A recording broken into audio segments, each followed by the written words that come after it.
بسم اللہ الرحمن الرحیم۔ السلام علیکم۔ یہ کاشانۂ بصیرت کا آڈیو بک سیکشن ہے۔ اس وقت آپ جو کتاب سننے کی سعادت حاصل کر رہے ہیں وہ ہے سچی کہانیاں حصہ اول۔ اس کے لکھنے والے کا نام ہے شہید استاد مرتضیٰ مطہری۔ اس کا 5واں پارٹ ملاحظہ فرمائیے۔ امام صادق علیہ السلام اور صوفیہ کا ایک گروہ، اس کا بقیہ حصہ ملاحظہ فرمائیے۔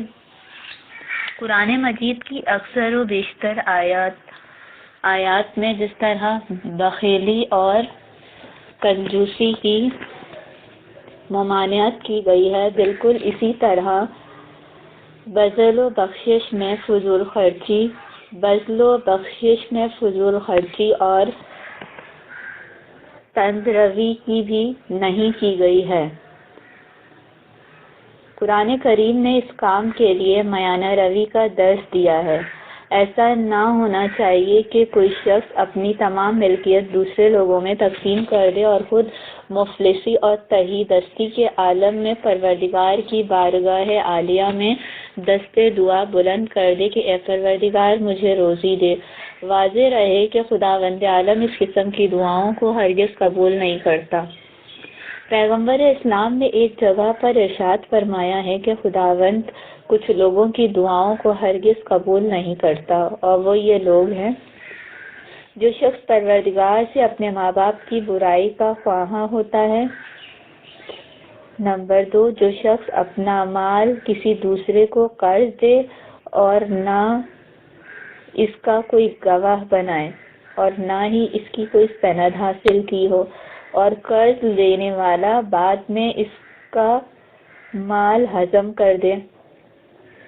ایسی صورت میں اگر قرض دینے والا شخص اپنے مال کی واپسی کے لیے پروردگار سے دعا کرتا ہے تو پروردگار اس کی دعا ہرگز قبول نہیں کرتا، کیونکہ اس نے بغیر کسی سند یا گواہ کے اپنا مال دوسرے کو قرض دے کر اس نے اپنے ہاتھ سے اپنے پیٹ پر کلہاڑی ماری ہے۔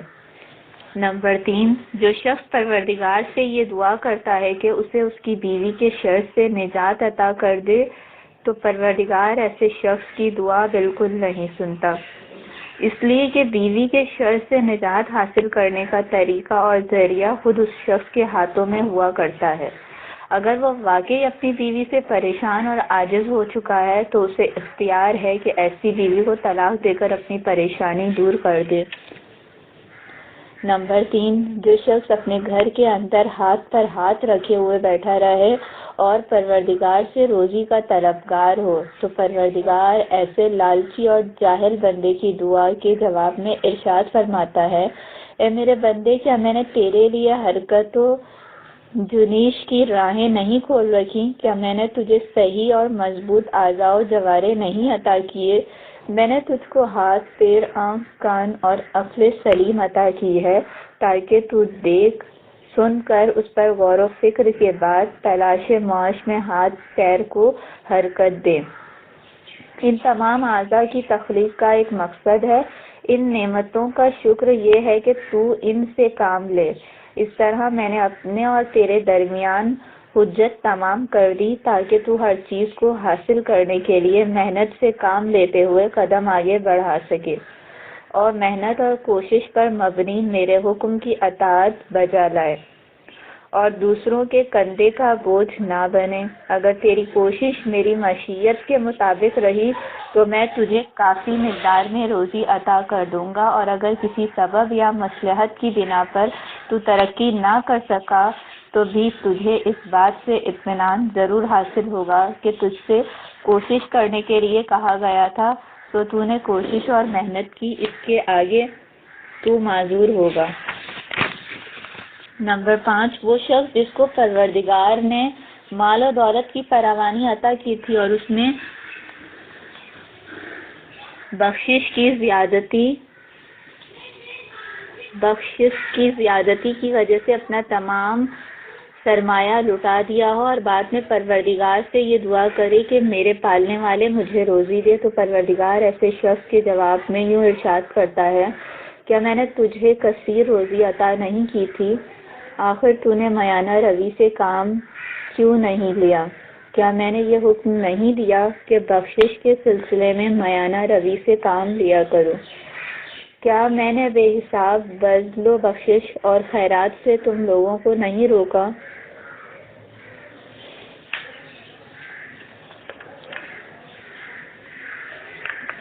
نمبر 6، وہ شخص جو پروردگار عالم سے قطع رحم کے سلسلے میں دعا کرتا ہے اور اپنے اللہ سے ایسی چیز طلب کرتا ہے جس پر قطع رحم لازم ہو۔ خداوند عالم نے قرآن مجید میں خصوصاً اپنے پیغمبر کو بخشش کا طریقہ سکھایا ہے۔ ایک داستان یوں بیان کی گئی ہے کہ پیغمبر اسلام کے پاس کچھ سونے کے سکے تھے اور وہ انہیں فقیروں کے اوپر خرچ کرنا چاہتے تھے۔ وہ یہ نہیں چاہتے تھے کہ ایک رات کے لیے بھی وہ رقم ان کے گھر میں پڑی رہ جائے، چنانچہ انہوں نے دن بھر میں سونے کے وہ تمام سکے لوگوں میں تقسیم کر دیے۔ دوسرے دن صبح کے وقت ایک سائل پیغمبر کے دروازے پر آیا اور ان سے مدد کا طالب ہوا۔ اپنی ضرورت کی وجہ سے اس فقیر نے اپنے مطالبے پر اصرار بھی کیا، لیکن پیغمبر کے پاس اس فقیر کو دینے کے لیے بھی کچھ نہ تھا۔ انہیں اس بات سے گہرا صدمہ پہنچا۔ اسی وقت قرآن مجید کی یہ آیت نازل ہوئی جس میں پروردگار نے بخشش کے سلسلے میں ضروری احکام صادر کیے ہیں۔ اپنے ہاتھ کو اتنا بند بھی نہ رکھو اور نہ اپنے ہاتھ بالکل کھولے رکھو جس سے بعد میں تہی دست ہو جاؤ گے اور سائل کے طلب پر شرمندگی اور خجالت اٹھانی پڑے۔ یہ وہ احادیث ہیں جو پیغمبر اسلام سے مروی ہیں اور قرآنی آیات ان احادیث میں بیان کیے گئے مضامین کی تائید کرتی ہیں۔ بس وہ لوگ جو اہل قرآن ہیں اور جن کا قرآن مجید پر ایمان ہے، وہ قرآنی آیات میں درج مضامین پر بھی پورا ایمان رکھتے ہیں۔ ہنگام مرگ حضرت ابو بکر سے کہا گیا اپنے مال کے سلسلے میں وصیت کرو۔ کہا میری دولت کا 5واں حصہ خدا کی راہ میں خرچ کرو اور باقی وارثوں کے لیے ہے، اور 5واں حصہ کم نہیں ہے۔ غرض کہ حضرت ابو بکر نے اپنے مال کے 5ویں حصے کے بارے میں وصیت کر دی، حالانکہ مریض کو حق ہے کہ مرض الموت میں بھی اپنے مال کے 1/3 حصے کے متعلق وصیت کرے، اور اگر وہ جانتا تھا کہ بہتر یہ ہے کہ اپنے تمام حق سے استفادہ کرے تو 1/3 حصے کی وصیت کرتا۔ حضرت سلمان اور حضرت ابوذر کو ان کے زہد و تقوی اور دیگر فضائل کی وجہ سے آپ لوگ بخوبی پہچانتے ہو۔ ان کا طرز زندگی اور ان کی سیرت بھی یہی تھی جو میں نے بیان کی۔ حضرت سلمان جب بیت المال سے اپنا سالانہ حصہ لیا کرتے تھے تو اس میں سے 1 سال کے اخراجات کو نگاہ میں رکھتے ہوئے ضروری رقم اپنے پاس محفوظ کر لیا کرتے تھے تاکہ آئندہ سال کی تنخواہ ملنے تک انہیں کوئی دشواری نہ ہو۔ لوگوں نے سلمان سے کہا آپ اتنے بڑے متقی اور پرہیزگار ہوتے ہوئے بھی 1 سال کے لیے ذخیرے کی فکر میں پڑے ہوئے ہو۔ فرض کرو آج کل کے درمیان تمہارا انتقال ہو گیا اور سال کے آخر تک زندہ نہ رہ سکے تو اس ذخیرے کا کیا فائدہ؟ ان لوگوں کی بات کا جواب دیتے ہوئے سلمان نے کہا شاید میں نہ مروں۔ آخر تم لوگ یہ کیوں فرض کرتے ہو کہ میں مر ہی جاؤں؟ اس کے عوض تم لوگ یہ بھی فرض کر سکتے ہو کہ میں آئندہ سال تک زندہ رہوں، اور اگر میں زندہ رہ گیا تو ضروریات زندگی کے لیے بہرحال اخراجات کی ضرورت ہوگی۔ اے نادان لوگو، تم اس حقیقت سے قطعی غافل ہو کہ اگر انسان کے پاس جملہ وسائل زندگی کی فراوانی نہیں ہوتی تو اس کا نفس پروردگار کی اطاعت میں کوتاہی کرتا ہے، اور اطاعت حق کے لیے جس سکون اور اطمینان قلب کی ضرورت ہوتی ہے اس کے پاس ایسے سکون کی کمی ہو جاتی ہے، اور اگر وسائل زندگی فراوانی کے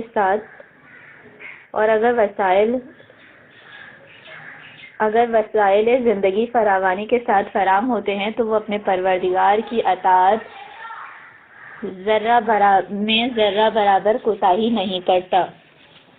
لیکن ابو ذر کے پاس چند اونٹ اور کچھ گوسفند تھے جن کا دودھ پی کر وہ اپنی زندگی بسر کرتے تھے، اور اگر کبھی ان کے دل میں گوشت کھانے کی خواہش پیدا ہوتی یا ان کے گھر میں کوئی مہمان وغیرہ آ جاتا یا کسی فقیر و محتاج کی ضرورت کا احساس کر لیا تو ان جانوروں کے گوشت سے فائدہ حاصل کر لیا کرتے تھے۔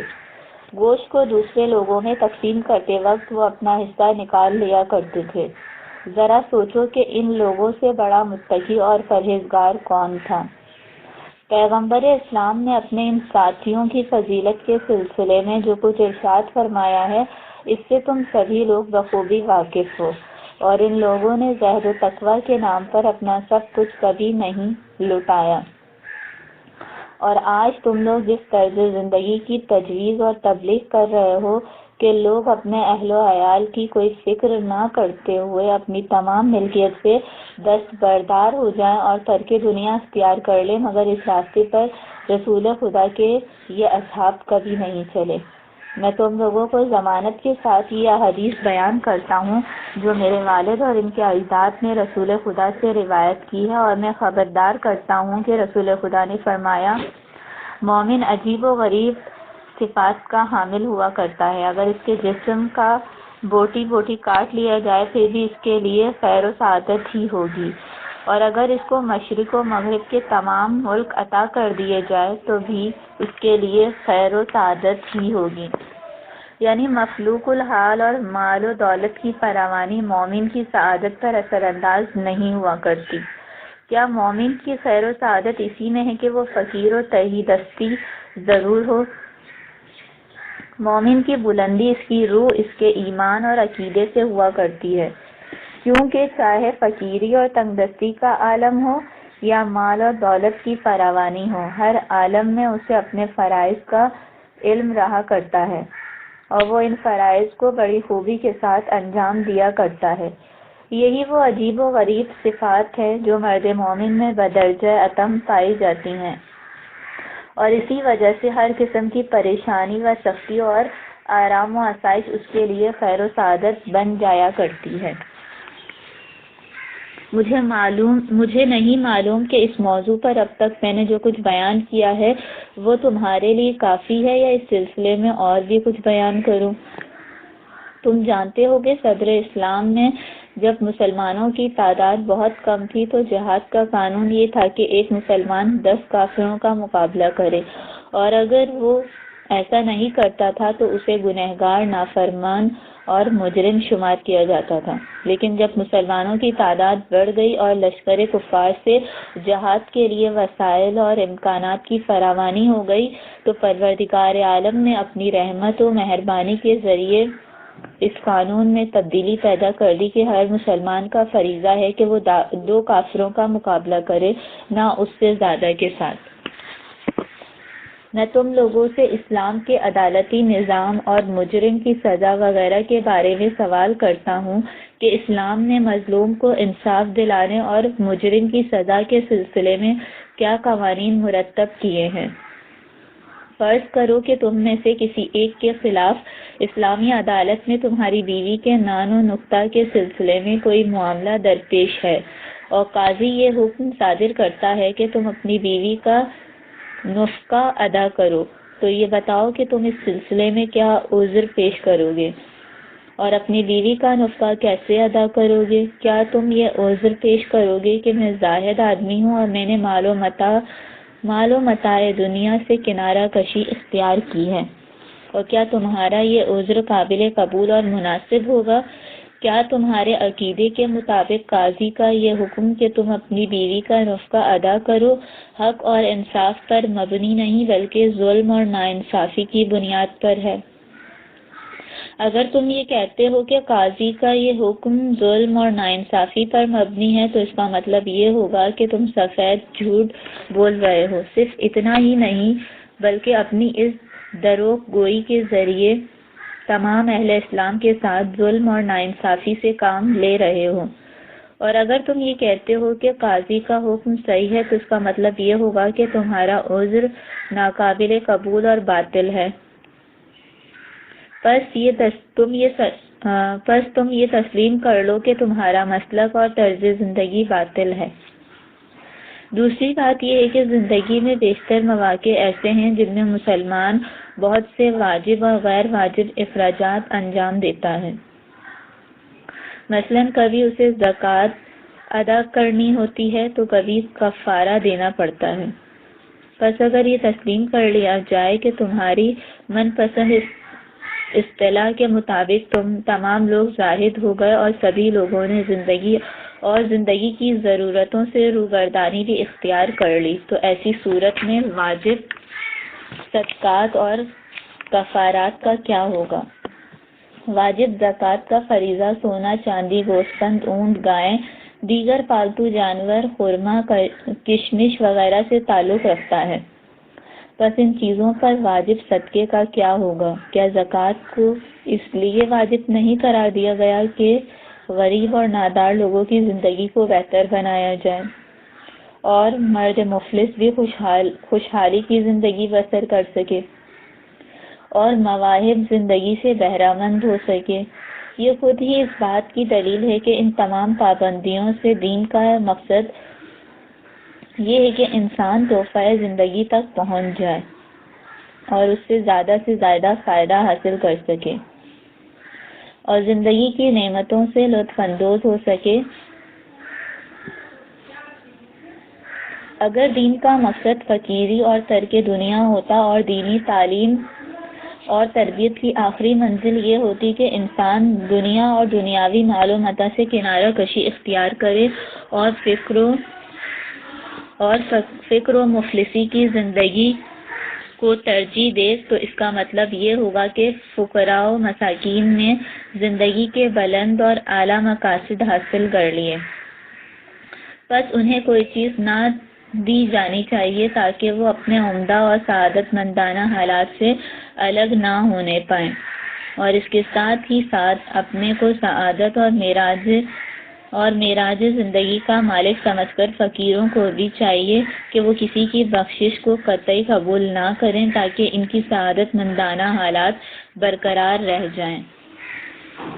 پہلی اور بنیادی بات یہ ہے کہ تم جو کچھ کہتے ہو اگر اس کو سچ مان لیا جائے تو کسی شخص کو اپنا مال اپنے پاس رکھنا قطعی مناسب نہیں ہے،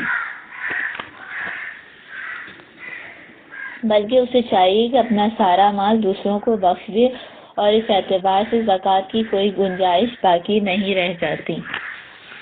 بس معلوم یہ ہوا کہ تم لوگ نہایت خراب اور خطرناک راستے پر چل رہے ہو اور ایک خراب مسلک کی طرف لوگوں کو دعوت دے رہے ہو۔ تم جس مسلک پر چل رہے ہو اور جس پر چلنے کے لیے دوسرے لوگوں کو بھی دعوت دے رہے ہو، اس پر غور کرنے سے معلوم ہو جاتا ہے کہ اس کی بنیاد جہالت، قرآنی تعلیمات سے ناواقفیت اور سنت و احادیث پیغمبر سے لا علمی پر قائم ہے۔ یہ وہ احادیث نہیں ہیں جنہیں شک کی نگاہ سے دیکھا جا سکے، بلکہ یہ وہ احادیث ہیں جن کی صحت اور سچائی پر خود قرآن مجید گواہ ہے۔ لیکن اب اسے کیا کہا جائے کہ تم ہر اس مستند اور مخبر حدیث کو قبول کرنے سے انکار کر دیتے ہو جس سے تمہارے مسلک کی تردید ہوتی ہے یا جو تمہارے مسلک کے خود ساختہ اصولوں کے مطابق نہیں ہوتی، اور یہ تمہاری دوسری بڑی بے وقوفی کے علاوہ اور کچھ نہیں ہے۔ تم لوگ قرآنی آیات میں پوشیدہ، لطیف اور حیرت انگیز نکات پر نہ غور کرتے ہو اور نہ ہی ان سے فائدہ حاصل کرتے ہو۔ تم علوم قرآن میں ناسخ و منسوخ اور محکم و متشابہ کے درمیان پائے جانے والے فرق سے بھی ناواقف ہو اور امر و نہی کے درمیان تمیز بھی نہیں کر پاتے۔ تم قصہ سلیمان بن داؤد کے بارے میں مجھے جواب دو جنہوں نے پروردگار عالم سے ایسا ملک طلب کیا تھا جس سے بالا تر ملک کسی دوسرے کو میسر نہ ہو سکے، اور پروردگار نے انہیں ویسا ہی ملک عطا بھی کیا، اور اس میں کوئی شک نہیں کہ پیغمبر سلیمان علیہ السلام سلیمان علیہ السلام حق کے علاوہ اپنے اللہ سے اور کسی چیز کا مطالبہ نہیں کر سکتے۔ نہ خداوند عالم نے قرآن مجید میں اور نہ ہی کسی مرد مومن نے سلیمان کی اس خواہش کو عیب پر مبنی بتایا، اور آج تک کسی نے یہ نہیں کہا کہ آخر سلیمان نے اس دنیا میں ایسے وسیع اور عظیم المثال ملک کی خواہش کیوں کی۔ اسی طرح سلیمان سے پہلے داؤد پیغمبر کا واقعہ ہے، اور ٹھیک اسی طرح داستان یوسف میں حضرت یوسف بادشاہ وقت سے سرکاری طور پر یہ کہتے ہیں، ملک کی خزانہ داری کا کام میرے سپرد کر دیں کیونکہ میں امین بھی ہوں اور دیانتدار بھی۔ اس کے بعد منزل یہ آ گئی کہ مصر سے لے کر یمن تک پھیلا ہوا وسیع ملک اور اس کا تمام انتظام ان کے سپرد کر دیا گیا۔ اطراف و اکناف میں قحط پھیلا ہوا تھا، لوگ ان کی حکومت سے غلہ وغیرہ خرید کر واپس چلے جایا کرتے تھے۔ البتہ اس میں کوئی رائے نہیں کہ نہ یوسف نے کوئی ناحق یا غیر منصفانہ کام کیا اور نہ ہی یوسف نے اپنے کسی کام سے عیب جوئی کا کوئی موقع فراہم ہونے دیا۔ اسی طرح قصہ ذوالقرنین بھی ہے، جس میں ایک بندہ اپنے اللہ سے بے پناہ محبت کرتا ہے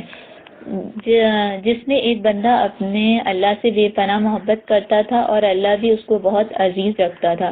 چنانچہ چشم زدن میں تمام دنیاوی اسباب فراہم ہو گئے اور وہ مشرق اور مغرب کا مالک بن گیا۔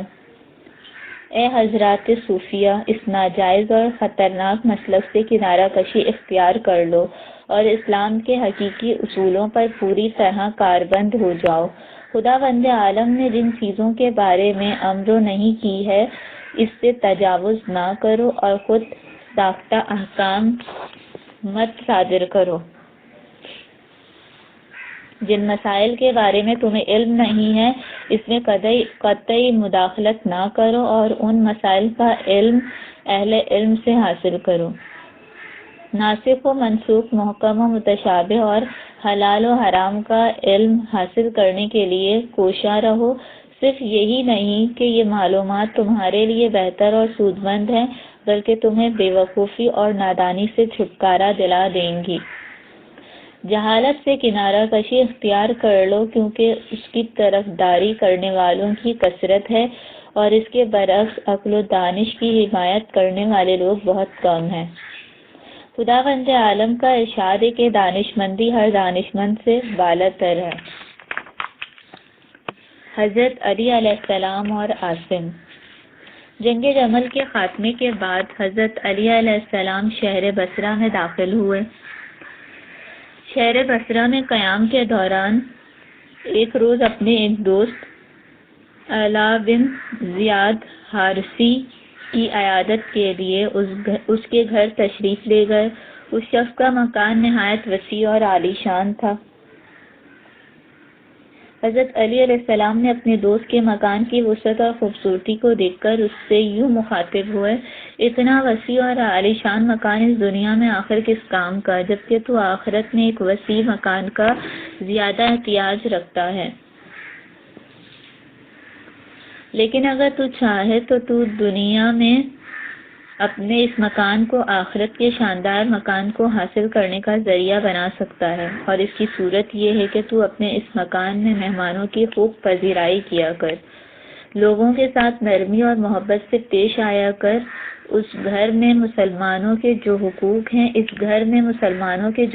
ہیں انہیں ادا کیا کر اور لوگوں کو ان کا حق دلانے میں ہر ممکن مدد کیا کر تاکہ لوگ اس گھر کو حق اور انصاف حاصل کرنے کا ذریعہ تسلیم کرنے لگیں۔